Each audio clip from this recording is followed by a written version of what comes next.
want to welcome you all to BSM TV. Just want to thank you for joining us on BSM TV. Well, tonight we're just going to have a very interesting lesson. And on our start today, we're going to look on flesh eating. Because many people talk about flesh eating. I know we have heard the lesson from different preachers. Many have talked about flesh eating. But tonight on BSM TV, we're just going to have this lesson on a different angle. We just need to understand, well, are we going to enter into God's heaven? Are we going to enter into God's kingdom while we still eat flesh on our table? Are we going to enter into God's kingdom while we still kill animals for food? So, on our start today, that's our start today. So, you can share the message to your friends, relatives, and friends. And don't forget to subscribe on BSM TV. So, to get into our lesson, let's start on Genesis chapter 1, verse 11 and 12. Genesis 1, verse 11 and 12. 11. And God said, "Let the earth bring forth grass, the herb yielding seed, and the fruit tree yielding fruit after his kind, whose seed in itself upon the earth." And it was so. 12.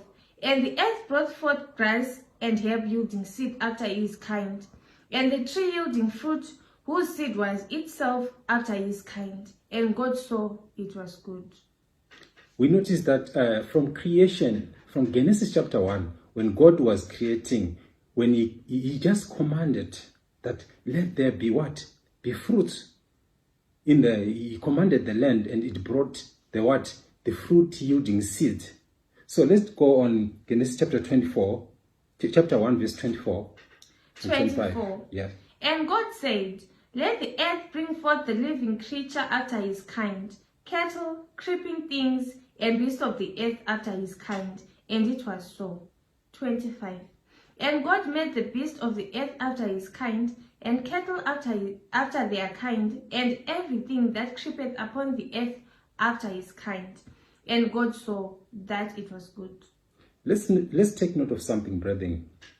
God said, "Let the earth bring forth living creatures after his kind." And on verse 25, and God made the beast of the earth after his kind. So they all came from the ground. Amen. Let's go on verse 26. 26. And God said, "Let us make man in our image, after our likeness, and let them have dominion over the fish of the sea, and over the fowl of the air, and over the cattle, and over the earth, and over every creeping thing that creepeth upon the earth." Now, God said, let us make man after our own image. So let's not forget something, what happened first. When he created heaven and earth, and when he separated the waters on the earth, then that's when he first brought the what? The vegetation. He first created the what? The food that must be eaten. Then after creating the food, then next he created what? The animals. After creating the animals, then he created human beings. Let's go on verse 27. 27. So God created man in his own image. In the image of God created he him. Male and female created he them. So now when he created human beings, in his image, he created male and female. So in the image of God, there is a male and a female. That's another lesson, that's another study, but that's what he created. So in his image here, there is male and female. So let's go to another verse 29 and 30. 29.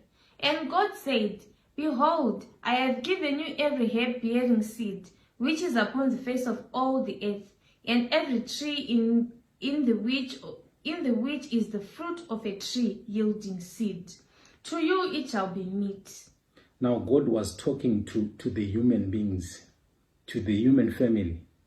He said, and God said, "Behold, I have given you every herb bearing seed, which is upon the face of all the earth." So what we should know as human beings, every bearing seed that is upon the face of the earth, it was given for us for food. And God was very specific. He started with the human beings. Let's go to verse 30. 30. And to every beast of the earth, and to every fowl of the air, and to everything that creepeth upon the earth, wherein is life, I have given every green herb for meat, and it was so. Now he first to the animals now. He commanded the animals that they should eat every herb. So you see, God is very specific. To human beings, he gave them every seed. To animals, he gave them every herb. So let's go and listen to what happens when God was forming human beings. What happened? On verse 20, I want to go to chapter 2, verse 7 and 9. Verse 7. And the Lord God formed man of the dust and of the ground, and breathed into his nostrils the breath of life, and man became a living soul. Yes, verse 24. Yes. And God said, let the earth bring forth the living creature after his kind, cattle and creeping thing, and the beast of the earth after his kind. And it was so. Here, if we listen very carefully, we have read two different verses from two different chapters. On Genesis chapter 2, verse 7, it says here, and the Lord God formed man of the dust of the ground. So here we are talking about the formation of how man was formed. He was formed from the ground. So when we go to Genesis chapter 1, verse 24, it says, and God said, let the earth bring forth the living creatures. So I want us to notice something. The living creatures were created from the ground. The human beings, God, he took the dust from the ground. So we see that both human beings and animals, we are all created from the what? From the ground. Meaning it shows that we are all the same with the animals. Because we all created from the same ground. So let's go to Genesis chapter 2, I want us to go to verse 8. Verse 8. And the Lord God planted a garden eastward in Eden, and there he put the man whom he had formed. So you see now, when God created human beings and animals, then he planted a garden. Why? What comes in your mind? Why did God choose to plant a garden when he created human beings? I want us to go to verse 9. Verse 9. And out of the ground made the Lord God to grow every tree that is pleasant to the sight and good for food, the tree of life also in the midst of the garden, and the tree of knowledge of good and evil. So you see what God put in the garden. As the verse reads, it says, and out of the ground God, he made what? To grow every tree that is pleasant to the sight.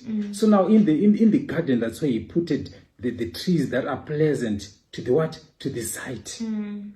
And good for food. The tree of life also in the midst of the garden, and the tree of knowledge of good and evil.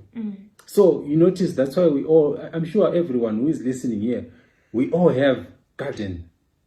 Everyone must have a garden at his home, maybe at your backyard. If you don't have it, I'm sure when you travel, you also see some farms there. Those farms are for growing crops for food. So if you have a garden, it's an example of what was there from creation. You are following what was there in the creation, trying to put some food that was ordained by God. So if you have a garden, you're in the right track. You're doing the right thing that was ordained from creation. So I want us go to look into the history in the history of the children of Israel. We will look at the children of Israel, but now we want to go into the history of Noah. What was saved? We want to look what was saved during the days of Noah. Who was saved in the days of Noah?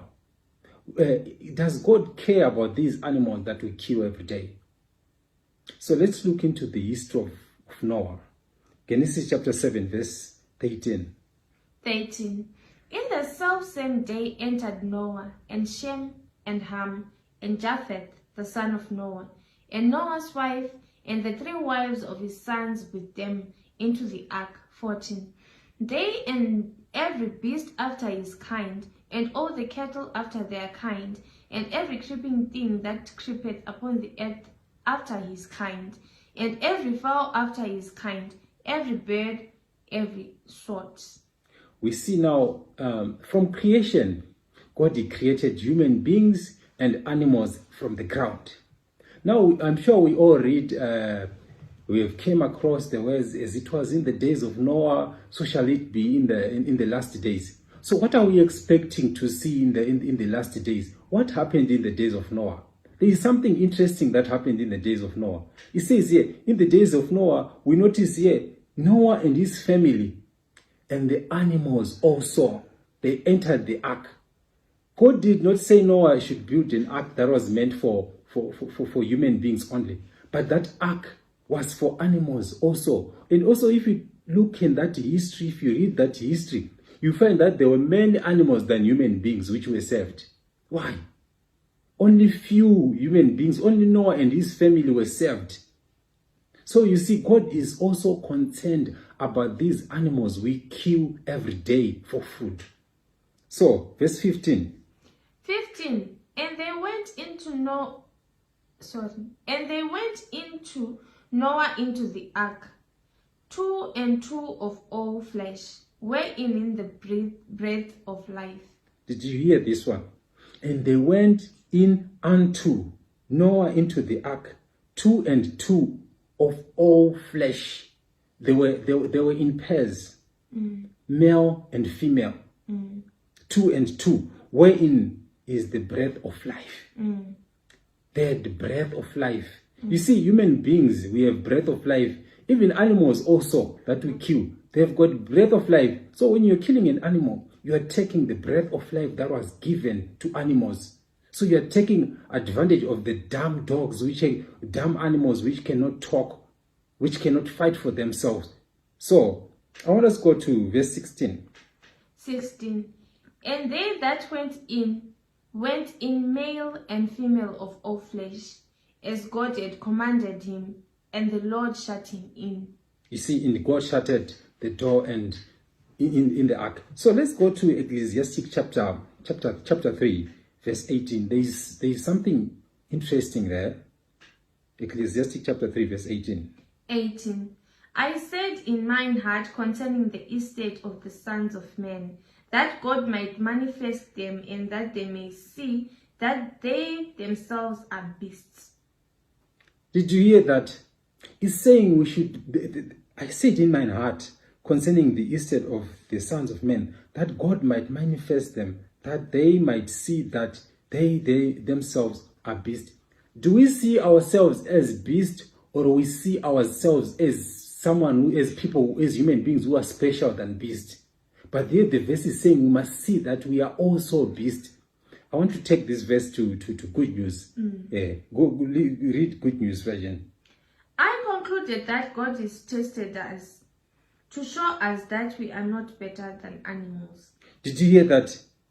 I concluded that God is testing us to show us that we are not better than animals. So you see, we are on a test. We are being tested so that we should know that we are not better than beasts. Let's go to verse 19. For that which befalleth the sons of men befalleth beasts. Every one thing befalleth them as one dieth, so dieth the other. Ye, they have all one breath, so that a man had no preeminence above beasts. I love all is vanity. I love this verse in Good News version. Can you read in Good News version? After all, the same fate awaits human beings and animals alike. One dies just like the other. They are both the same kind of creature. A human being is no better off than an animal, because life has no meaning for either. Did you listen to this one? A human being is no better off than beasts. We all die. We all go to one place. Let's go to verse 20. Verse 20. All go unto one place. All are of the dust, and all turn to dust again. Isn't it true, brethren? When an animal dies, where does it go? Dust. God commanded that when an animal dies, it's supposed to go into the dust, not to go in your stomach. You cannot take an animal into your stomach when God says when it dies, it must go to the dust. So you see, brethren, we are sinning against God. Let's go to Leviticus chapter 17. I want us to read something there. Chapter 17, verse 11 and 12. For the life of the flesh is in the blood, and I have given it to you upon the altar to make an atonement for your souls. For it is the blood that maketh an atonement for the soul. Therefore I said unto the children of Israel, no soul of you shall eat blood, neither shall any stranger that sojourneth among you eat blood. So when we read the history of the children of Israel, when you look back, when God permitted men when God permitted even from Adam to kill the animals, the only reason that was given was to kill for sacrificial service. So that's why we notice here from Leviticus chapter 17, it says, for the life of the flesh is in the blood, and I have given it to you upon the altar to make an atonement. So the reason was for making an atonement. So let's go to Leviticus chapter 17, verse 14. 14. For it is the life of all flesh, the blood of it is for the life thereof. Therefore I said unto the children of Israel, ye shall eat the blood of no manner of flesh, for the life of all flesh is the blood thereof. Whosoever eateth it shall be cut off. You see, God was very strict when it comes to eating the blood. He was very strict to the point that whoever ate the blood, he was supposed to be cut off. So even today, you see, even when I'm sure those who celebrated the New Year, those who were celebrating Christmas, I'm sure you've seen that many animals, many cattle, many chickens were killed. They were slain. They were killing. There was killing, much of killing. I'm sure if you have noticed those in rural areas, that some animals were trying to run away for their lives. There is no animal that loves to die. Even a cattle, you cannot just take a cattle and just strike it with an axe and kill it. No, people tie it and with a rope, very strong. You know, why do they tie it? Because they know that it doesn't want to die. If you don't tie it, it runs away when it knows that you want to kill it. So you see, it's so unfair to these animals, what we are doing when you are killing them for food. So let's go to Exodus chapter 16, because here we want to look in the history of the children of Israel. Because the issue of health reform, it didn't start with us today. But even the children of Israel, they were given a health reform message when they were about to enter into the promised land. God gave them health reform message. As we are being told today, since 1844, I'm sure that's when we started receiving the messages of health reform. So it's not a new message to us today of health reform. No, even the children of Israel, they were given because they were about to enter into the kingdom. So we are also about to enter into God's kingdom. So let's read the history of what happened with the children of Israel. Exodus 16, verse 2 to 3. Verse 2. And the whole congregation of the children of Israel murmured against Moses and Aaron in the wilderness. 3. And the children of Israel said unto them, Would to God we had died by the hand of the Lord in the land of Egypt, when we sat by the flesh pot, and when we did eat bread to the full. For ye have brought us from into the wilderness to kill this whole assembly with hunger. You see, the children of Israel though, also murmured against the manna which they were given. When you read the history, they were given manna because God wanted them to purify them, wanted to give them good food which was given to even angels. So they started crying for flesh pots. You see, history is being repeated. We are also crying for flesh pots. Why are many leaders today are dying with cancer? as Advent movement, I'm sure we have noticed that many of our leaders have died with cancer. Where is that cancer coming from? It's coming from from rejection of the word of God, rejecting the third angel's message, which is sounding an alarm. People, we should stop flesh eating. We should stop killing animals. So now we see the children of Israel. They were crying. They were murmuring, Moses, we want flesh pots. So let's read from Counsels on Diet, page 375.1. By departing from the plan divinely appointed for their diet, the Israelites suffered great loss. They desired a flesh diet, and they repeated its results. They reaped its result. Oh, yes. So you see, they departed. So when they departed, you see, by departing from the plan divinely appointed for their diet, the Israelites suffered great loss. Why do we have a great loss today also? It's all because we have departed from the plan of salvation.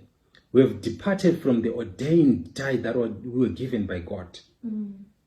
So let's go to 377.1, Counsels on Diet. And there went forth a wind from the Lord, and brought quails from the sea, and let them fall by the camp, as it were a day's journey on this side, and as it were a day's journey on the other side, round about the camp, and as it were 2 cubits high upon the face of the earth. And the people stood up all that day, and all that night, and all that next day, and they gathered the quails. He that gathered least gathered 10 hammers, and they spread all around about themselves and around about the camp. You see how people can sacrifice for meat. They went all day walking to go and gather meat. You see how people react when they go for hunting. They spend all night hunting an animal. You see, people love meat to the extent, to a very dangerous extent. They sacrifice a lot for meat. So let's go to 377.2. And while the flesh was yet between their teeth, the wrath of the Lord was kindled against the people, and the Lord smote the people with a very great plague. You see, God is not pleased when you are killing animals for food. He is not happy when you are slaying animals, when you are taking the life of innocent animals. That's why he struck them with the plague, and they died.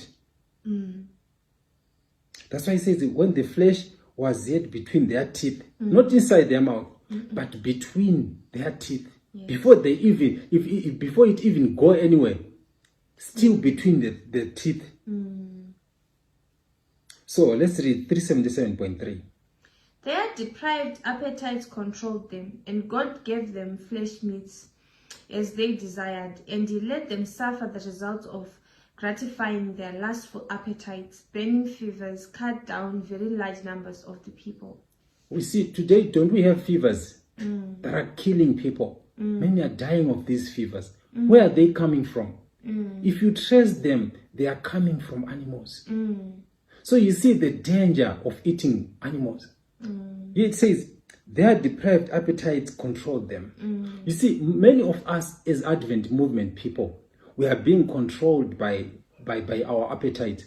We should be showing the light to the world, to the perishing world, by example, by not eating flesh. But we are the ones who are eating, demanding more flesh to eat. So here he says, and they desired, he let them suffer the result of gratifying their last appetite. Burning fevers cut down very large numbers of the people. You see, the history of fever, where it began there way back in the history of the children of Israel. And it killed many people there. So let's go to another chapter, to chapter 3. 377. Controlled by appetite. Those who had been most guilty in their murmurings were slain as soon as they tasted the meat for which they had lusted. You see what the reference is saying here. Those who had been most guilty in their murmurings. You see, the leaders mostly are the ones who are supposed to be warning the people that no, we should stop eating meat. But you find today when people are going for camp meeting, it's so surprising. The Laodicean church today, when they are going for camp meeting, you hear the leaders saying, on this camp meeting, we're going to have a camp meeting, a meat-free camp meeting. What is that? People are told free meat camp meeting. Have you ever heard about that? Instead, they should be teaching people to stop flesh eating. And you see in the Laodicean schools today, they prefer to say at Laodicean schools, they're not supposed to be cooking meat. At Laodicean schools, they don't cook meat. But when the children go back home, they start eating flesh. What are they teaching? They have no example of teaching the truth. The Laodiceans should be vegetarian by today, because we're given this message long way back in 1844. So let's go to our quotation, CD 378.1. They murmured at God's restrictions and lusted after the flesh spots of Egypt. God let them have the flesh, but it proved a curse to them. Meat was given, but it came with a curse. So even today, that's why we see meat has came with many diseases. Many people who are dying, who are sick today, when you go to a doctor, he tells you, no, stop eating flesh. Stop eating flesh for you to be well, for you to be well. So you see, meat has got a curse that is still existing even up until today. Let's go to Matthew chapter 24, verse 48. 48. But and if that evil servant shall say in his heart, my Lord delayeth his coming, and shall begin to smite his fellow servants, and to eat and drink with the drunken, the Lord of that servant shall come in a day when he looketh not for him, and in an hour that he is not aware of. Did you hear verse 50 say what it's saying? The Lord of that servant shall come in a day when he looketh not for him. You see, Christ is coming when we are not expecting him. Why? Because we are eating and drinking. Let's go to, I want us to go to Shepherd's Road. 2 Sarah 179.1. Let's hear what the Shepherd's Road says about this issue of flesh eating. The result is that the delay has not been expressed by action only, but it is even said by words. My Lord delayeth his coming. And as one sin leads to another, the doctrine of health reform, eating foods that have been devitalized by modern inventions, the deities of Babylon, etc., indulging flesh lust has been largely disregarded, thus fulfilling the words, eat and drink with the drunken too. Did you hear what the quotation has said? Let's repeat it. It says here, the result is that the delay has not been expressed by action only. The delay has not what? Has not been expressed by action only. But it is even said by words. My Lord delayed his coming. And as one sin leads to another, the doctrine of health reform, eating foods that have been devitalized by modern inventions, the deities of Babylon. So you see, our leaders are taking the people back to Babylon. Our habits of eating, they show us where we belong. If we belong to God, we should know what we eat, what is on our table. So let's go to 179.2. The doctrine of health reform is said to be the right-hand arm of the third angel's message, and that the medical work is the right-hand arm is the right hand of the message. The idea of health reform is a thing of the past, so far as the church as a body is concerned, and the leadership cares little. You see, the leadership is being said here, it cares a little. Meaning that the leadership doesn't care about health reform messages. What they care about is the money that comes in their pocket. They are afraid of teaching this health reform message, because when they teach this health reform message, I'm sure they are going to be removed from the conferences. They are afraid. So they care less about this message. That's why he says here, the doctrine of health reform is said to be the right hand and arm of the third angel's message. So we cannot preach the third angel's message while we still eat flesh. We cannot do medical missionary while we still eat flesh. Those two things, we must stop flesh eating. Then we can preach third angel's message. Then we can be part of medical missionaries, because we don't eat meat. But when you still eat flesh, let's stop talking about medical missionary. Let's not stop talking about the third angel's message, because already we are rejecting the third angel's messages by eating flesh.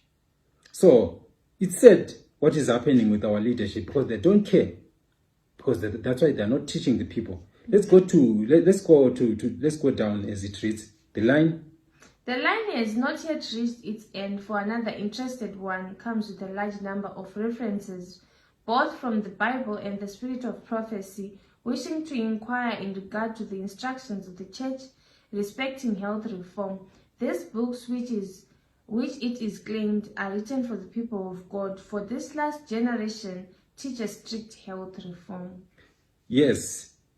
Let's read it again. It says here, the line has not yet reached its end. For another interested one comes with a large number of references, both from the Bible and the spirit of prophecy. You see, when you talk about health reform, those who still want to eat flesh, you see them coming with some references. They point here, Jesus ate flesh. He gave the disciples fish. He fed the multitude with fish. People come with references like that, trying to defend their flesh, trying to defend the issue of flesh eating. But when you read the third angel's message, when was the third angel's message given? It was given after the cross. So you cannot compare in the days of Christ and you say Christ ate fish when the health reform message came in 1844. So the message of health reform was not for time in the days of Christ. No, it's the message of our time. Those who believe that Ellen White was a prophet in the Laodicean church, they are the ones who are supposed to be receiving this message. They are the ones who are supposed to be vegetarians, who are not supposed to be killing animals. You cannot say you are an Adventist and you kill animals. No, because it means that you are rejecting the voice of the prophets. Because when we read on Amos chapter 3 verse 7, it says, surely the Lord will do nothing, but he revealeth his secrets unto his servants, the prophets. So if you don't believe in health reform, it means that you don't believe in the servants, the prophets. You don't believe that Ellen White was a prophet of the Advent movement. So let's read on Councils on Diet chapter 3, 8.4. Among those who are waiting for the coming of the Lord, meat eating will eventually be done away. Flesh will cease to form a part of their life, of their diet. So those who believe in the third angel's message, I'm sure they are listening now. Those who believe that Ellen G. White was a prophet of the Advent movement, there is the quotation that she wrote here. Among those who are waiting for the coming of the Lord, meat eating will eventually be done away. So do we have those who are waiting for the coming of the Lord? So if we have those who are waiting for the coming of the Lord, meat eating should be done away by now. When you are listening to this message, it's saying that those who are waiting, meat eating should be done away. Let's read on Ezra 192.2.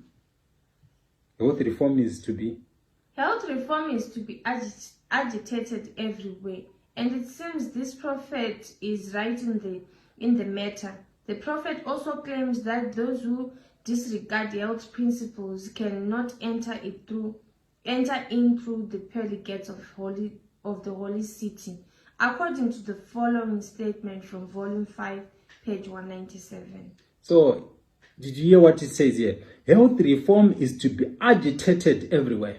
It should be agitated everywhere. to every Adventist, to every Laodicean. Health reform should be agitated. And it seems this prophet is right in the matter.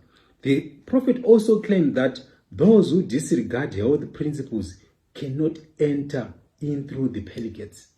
So when you are teaching that people are going to enter into the pearly gates while you still eat flesh, we are fooling ourselves. You are still fooling yourself that you are going to enter into pearly gates while you still eat flesh. Because there won't be killing of animals in God's kingdom. We cannot enter into God's kingdom while we still eat killing animals. So rather than sit at a table where wholesome food is provided, he will patronize restaurants because he can there indulge appetite without restraint. The man is worshipping at the shrine of perverted appetite. He's an idolater. So here it says here, the man is worshipping at the shrine of perverted appetite. So when you are eating flesh, you are worshipping. You have your own shrine, your own idol, meaning that your belly has become your God, has become your idol. So let's go to Philippians chapter 3. Let's see what it says on this. Philippians 3 verse 18. For many walk of whom I have told you often, and now tell you even weeping, that they are the enemies of the cross of Christ, whose end is destruction, whose God is in their belly, and whose glory is in their shame, who mind earthly things. We have walked, brethren, as enemies of the cross when you are still killing animals for food. Let's read another quotation. There's a line that we missed there on Ezra 192.2. There's a line they say, thus the God of Israel is dishonored, while Satan's power is revered and exalted.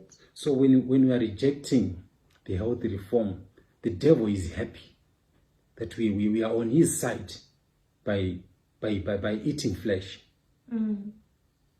If these things are written by the prophet of God as claimed, why have you so lightly esteemed the counsel of the Lord? So if these things are written by the prophet of God as claimed, why have you so lightly esteemed the counsel of the Lord? It's a question that is coming to us, brethren. So let's read again as it goes. What does it say? Does not your God mean what he says? Okay, you skipped here. It says, if these things are so, then how do you expect to gain entrance through the pearly gates? If what we are reading and learning is true, then where is your destination? You see now, the third angel's message is being repeated the second time. It's now the message coming from Revelation chapter 18, repeating to the church. Why is it repeating? It's repeating because the church has rejected the health reform message. The church has rejected the third angel's message. That's why the message is coming again. If all the Laodiceans today were vegetarian, this message was not going to be repeated. No, because we would have followed the third angel's message. But because we have rejected, that's why the Revelation 18 angel has been sent to come again and warn the church, calling the church as fallen now. It has become Babylon. And what makes the church become Babylon is because they have rejected health reform. We cannot call them they are Babylon when they are not eating flesh. No. But when they are still eating flesh, rejecting the truth, that's what makes the church become Babylon. So let's read. Have not our deeds already given the following answer to this earnest soul? Yes, that is what the prophet says, but that is not what we do. This is what happens in the church. They say, that's what the spirit of prophet says, but that's not what we do. They accept what is written, but they don't practice what is written. That's why it's written that's why we have the references coming from the books of the third angel's message of Ellen White. Let's go to let's go down on one may say. One may say it is the duty of the ministry to instruct the people in the church, and what I do not know, I cannot be responsible for. You see, one may say it is the duty of the ministry to instruct the people in the church, and what I do not know, I cannot be responsible for. So you see how the work of God is being handled in the church. People wait for the general conference to announce that people should stop eating flesh. They are waiting for that hour. That hour will never come. Why? Because those who are leading there, the head of the conference, they are still eating flesh. So they will never want the church. So even when you become a leader today, when you become a pastor, and you see this message coming from the third ages message to warn the people, you never preach it on the pulpit. Why? Because you are afraid of being removed. So don't wait for the conference to warn you to stop flesh eating. So let's go to Ezekiel chapter 33, verse 7 and 8. So thou, O son of man, I have set thee a watchman unto the house of Israel. Therefore thou shalt hear the word at my mouth, and warn them from me. When I say unto the wicked, O wicked man, thou shalt surely die, if thou dost not speak to warn the wicked from his way. That wicked man shall die in his iniquity, but his blood will I require at thine hand. So this verse has been written to the watchman. Who is the watchman of the church? The watchmen of the church today are those who are warning the church, who are speaking the truth without the fear of the conference, without the fear of the church leadership, without the fear of the church board, without the fear of your head elders. Those are the watchmen who are supposed to warn the church. Why is the watchman warning the church? When we warn the church, when they die, their blood is not going to come to us because we have warned them and they rejected. So the work of the watchman is to warn the church about the warnings that are coming now. So the warning is saying we should stop flesh eating as a church, as Laodicean church. Amos chapter 3, we've talked about it, that surely God reveals his secrets unto what? Unto his servant. So here, health reform message also was given to Ellen White. We know that health reform was given to Ellen White, who was our prophet. So we should obey that message. We should proclaim that message. That's the third angel's message. Without a health reform message, without reforming, because it's not about preaching the health reform message, but it's about reforming. Stop eating animals. Stop brutalizing. Stop taking advantage of animals. So, see, can you read on Untitled Chapter 401? There's a statement that I love from this quotation. While we do not make the work of health reform will go forward, beware of opposing it. That's what our prophet wrote. That work of health reform will go forward. Beware of opposing it. She knew that in the later years to come, there are some who are going to oppose this message of health reform. So which side are you? Are you opposing the work, or have you reformed? We have been warned long back, because he knew that there will be some who will reject this message. So 401.2, what does it say? While we do not make the use of flesh meat a test, while we do not want to force anyone to give up its use, yet it is our duty to request that no minister of the conference shall make light of or oppose the message of reform on this point. Did you hear what it says here? While we do not make the use of flesh meat a test, while we do not want to force any to give up its use, yet it is our duty to request that no minister of the conference shall make light of or oppose the message of reform on this point. So no minister of the conference was allowed to be eating meat. But go to the ministers of the conference today. They are busy eating flesh. But here they were warned no minister was supposed to eat. So there is no minister who says, I'm a pastor, but who eat flesh. He's not a pastor. He's not a minister of God. He's not called by God. Because he says no minister should bleed by example, eating flesh. So let's go 401.2. The Lord has given us the work of proclaiming the message of health reform. And if you cannot step forward in the ranks of those who are giving this message, you are not to make this prominent in counterworking the efforts of your fellow laborers who are teaching health reform. You are out of order, working on the wrong side. Hey, it's said here, brethren, to those who are still opposing this word, the message of health reform. When he says, if you cannot step forward in the ranks of those who are giving this message, you are not to make this prominent. In counterworking the efforts of your fellow laborers who are teaching health reform, you are out of order, working on the wrong side. So if you are still eating flesh, if you are still opposing health reform, here the inspiration is saying you are out of order because you are opposing the work of God. So our last quotation, what does it say on Councils on Diet 380.4? Among those who are waiting for the coming of the Lord, meat eating will eventually be done away. Flesh will cease to form a part of their diet. Yeah, it said it all.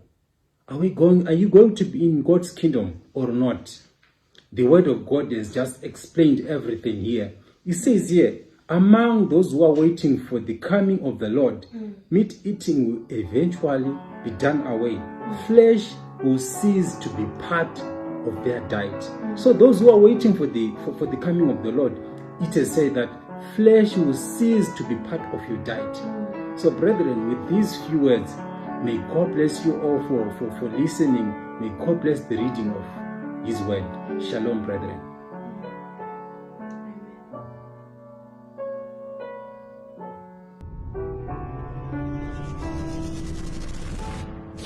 Meat in due season.